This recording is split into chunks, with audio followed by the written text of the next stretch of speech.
लौकिक कामना के लिए भजन करें तो क्या भजन से लौकिक कामना पूर्ण हो जाती है?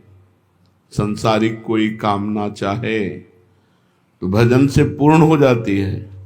हाँ, पहले पाप नष्ट होगा फिर कामना पूर्ण होगी। इसलिए अगर थोड़ा भजन हुआ और पाप अधिक है तो कामना पूर्ण तब तक नहीं होगी जब तक पाप नष्ट नहीं हो जाएगा। दुख देने में पाप का योगदान है, तो ध्यान रखें। भजन करने वाले एक तो कामना करते नहीं, अगर कामना करते हैं तो पूर्ण तभी होगी जब आपका पाप नष्ट हो जाएगा। ऐसा ना सोचे कि भजन से कामना पूर्ण क्यों नहीं हुई, और भजन करो। जब तुम्हारा पाप नष्ट हो जाएगा तो तुम्हारी कामना पूर्ण हो जाएगी। भजन करने वाला लौकिक कामना ना करे तो अच्छा है, भगवान की प्राप्ति की कामना करे, दुख सुख भोग ले। कामना चाहे पूर्ण हो या नष्ट हो, भजन दोनों काम करेगा। कामना पूर्ण करके चाह मिटा देगा या कामना का ही नाश कर देगा। भजन नहीं छोड़ना चाहिए।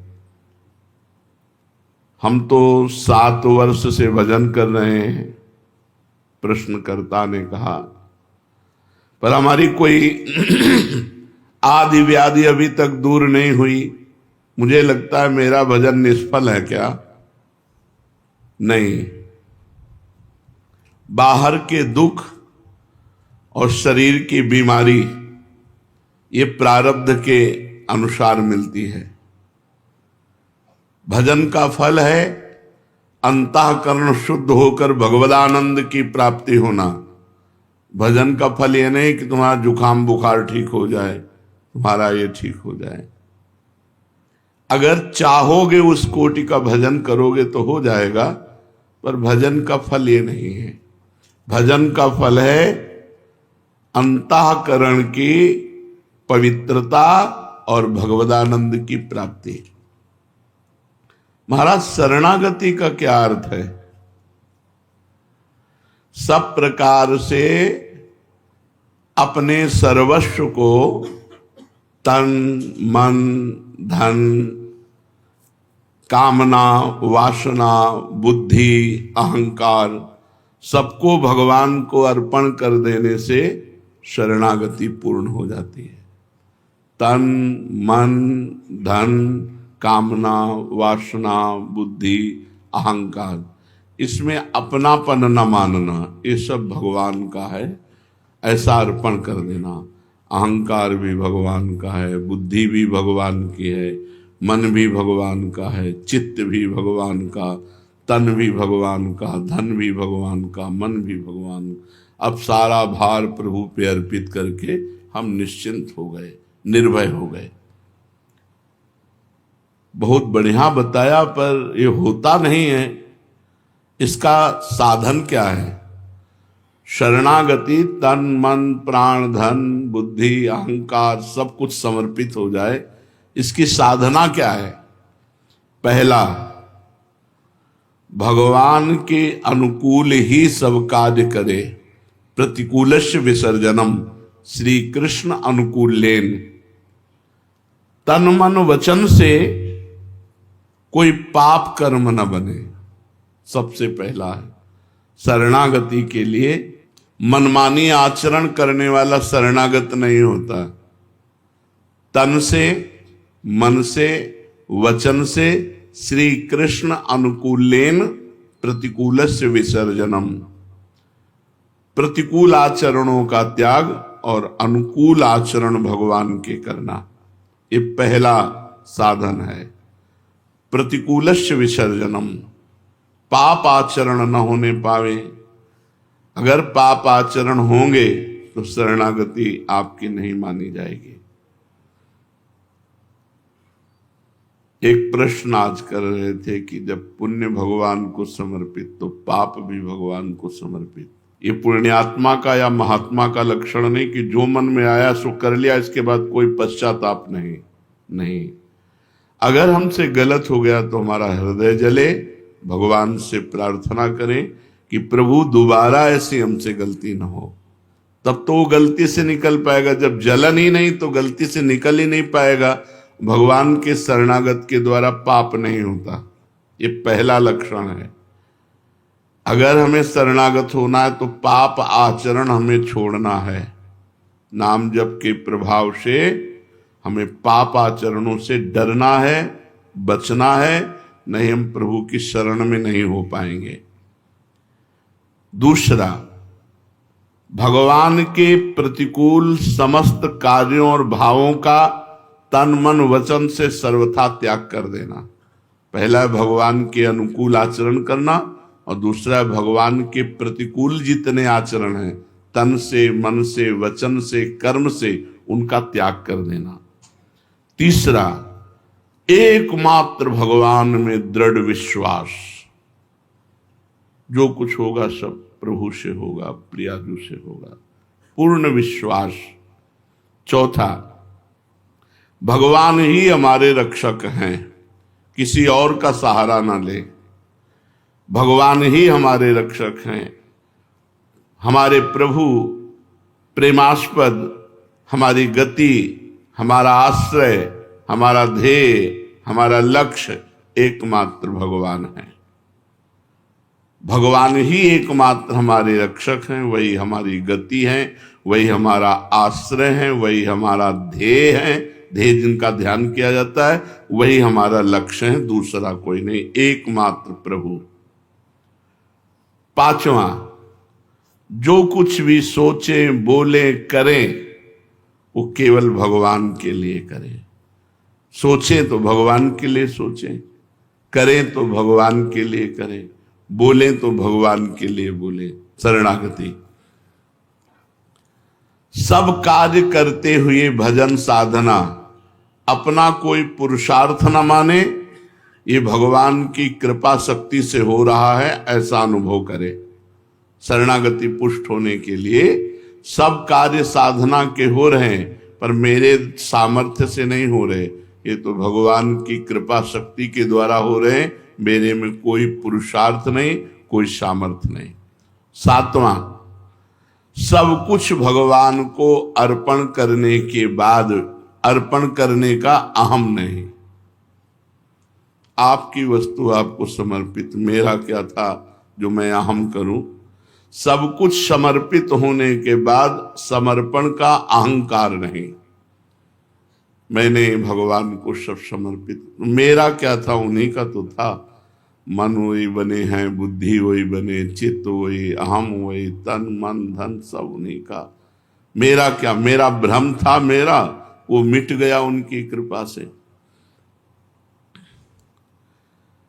ये उपरोक्त जो आपने 7 साधन बताए, तो शरणागति का ये साधन ठीक ठीक चल रहा है, इसका हम कैसे पता लगाएं कि हमारी शरणागति ठीक ठीक से हो रही है। 4 बातें। पहली बात, भगवान का परम प्रेम के साथ चिंतन और उस चिंतन में डूबना। जब आपकी शरणागति हो जाएगी तो ये लक्षण 4 प्रकट होंगे। भगवान के नाम का, रूप का, लीला का, गुण का परम प्रेम के साथ चिंतन और उसमें डूबना, आनंदित होना। नाम चल रहा है तो उसी को सुन रहे हैं, उसी को देख रहे हैं, उसी में डूब रहे हैं, शरणागति आपकी पुष्ट हो रही है। दूसरा, कार्य करते समय ये मैं प्रभु के लिए कर रहा हूं, कार्य समाप्ति के बाद प्रभु को समर्पित कर रहे हैं। तीसरा, चाहे सुख मिले या दुख, लाभ मिले या हानि, हमारी मस्ती में कोई फर्क नहीं पड़ेगा। यदि हम शरणागत हैं तो चाहे सुख मिले चाहे दुख, चाहे लाभ मिले चाहे हानि, हम मस्त रहें, राधा राधा राधा राधा। चौथा, हमारे अंदर की कामनाएं नष्ट हो रही हैं। जब शरणागति पुष्ट होगी तो 4 लक्षण प्रकट होंगे। भगवान के नाम का, रूप का, लीला का, गुण का चिंतन और उसी के आनंद में डूबना, भगवान के अनुकूल ही सारे कार्य करते हुए भगवान को समर्पित करना और भगवान के प्रत्येक विधान में राजी रहना, चाहे सुख मिले, चाहे दुख, चाहे मान मिले, चाहे अपमान, चाहे हानि मिले, चाहे लाभ। और चौथा, हमारे अंदर कामनाएं नष्ट हो रही, अब बढ़ नहीं रही, धीरे धीरे मन शांत हो रहा है। इस अवस्था में परम शांति, शाश्वत शांति मिलने लगती है जब शरणागति पुष्ट हो जाती है। ये परमोच्च अवस्था है शरणागति। इस अवस्था में स्थित होकर के साधक भगवान की दिव्य लीलाओं में प्रवेश पा जाता है बहुत जल्दी शरणागति से। शरणागति होने पर स्थिति में क्या होता है? भगवान से प्रेम, तत्व का ज्ञान, संसार से वैराग्य, 3 बातें उसमें जागृत हो जाएंगी। भगवत प्रेम, तत्व ज्ञान, सर्वत्र भगवान है, और संसार से वैराग्य। समर्पण में क्या क्या समर्पण किया जा सकता है? जो कुछ भी तुमने अपना माना है, सब कुछ, जो कुछ तुमने अपना माना है, सब कुछ भगवान को समर्पित कर दो, निर्भय हो जा। तुम्हारी ही वस्तु कई गुना बढ़कर तुम्हें मिलेगी। जैसे लॉकर में जब बैंक में जमा करते हो तो तुम्हारी वस्तु सुरक्षित रहती है ना, तो भगवान को समर्पित कर देने का मतलब है कई गुना बढ़कर उसका परमानंद मिलना। शरीर तो चिदानंद शरीर मिलेगा, पार्थिव शरीर समर्पित कर दो तो चिदानंद शरीर भगवान दे देंगे अपने सहचरी भाव, दास भाव, गोपी भाव, जिस भाव के आप हैं। इंद्रिय तो दिव्य इंद्रियां हो जाएंगी जो भगवान के रूप गुण लीला का दर्शन कर सके। मन जो भगवान की सेवा का संकल्प विचार कर सके। बुद्धि जो भगवान की लीला का निश्चय करवा सके। अहंकार जो भगवान के दासत्व में स्थित हो जाए। सब कुछ समर्पित कर दो और बेपरवाह हो जाओ। आज से हमारा सब कुछ प्रियालाल को समर्पित है। भगवान की वस्तु भगवान को समर्पण नहीं जो करता तो उसका क्या फल होता है? जो मनुष्य शरीर, मन, बुद्धि, चित्त, अहंकार इनको अपना मान करके अपने लिए भोगों में लगाता है, वो बड़ी भारी भूल करता है। जीवन के अंत में उसे 4 बातें मिलती हैं। असफलता, क्योंकि अब खाली हाथ जा रहा है। अतृप्ति, क्योंकि भोगों से कभी तृप्ति नहीं हुई। जीवन भर का ढोया हुआ पाप, दुखों का भार और नरक की यात्रा। ये 4 बातें मिलती हैं जो भगवान का भजन नहीं करते, भगवान की शरण में नहीं होते। उनको असफलता, अंतिम परिणाम असफलता, अतृप्ति भोगों से और किए हुए पाप की पोटली और नरक। ये 4 बातें मिलती हैं जो समर्पण नहीं करता, जो भजन नहीं करता। अपने को भगवान के प्रति समर्पण करने से क्या लाभ होता है? शोक, विषाद, दुख, क्लेश, कष्ट, संताप, भय, उद्वेग ये सब नष्ट हो जाते हैं समर्पण मात्र से। भगवान के हम हैं, ये निश्चित बात समझ लो। समर्पण मात्र से दुख, क्लेश, कष्ट, संताप, भय, उद्वेग ये सब नष्ट हो जाते हैं। आनंद घन भगवान के आश्रय में उस जीव को नित्य परमानंद की प्राप्ति होती है। और कैसा भी हो, अंत में भगवत परम पद। समर्पण का फल अंत में भगवत परम पद। जीवन भर कष्ट, क्लेश, उद्वेग, अशांति उसे छू नहीं सकती जो भगवान का शरणागत है। समर्पण की बात मन में क्यों नहीं आती? क्योंकि सत्संग नहीं मिला।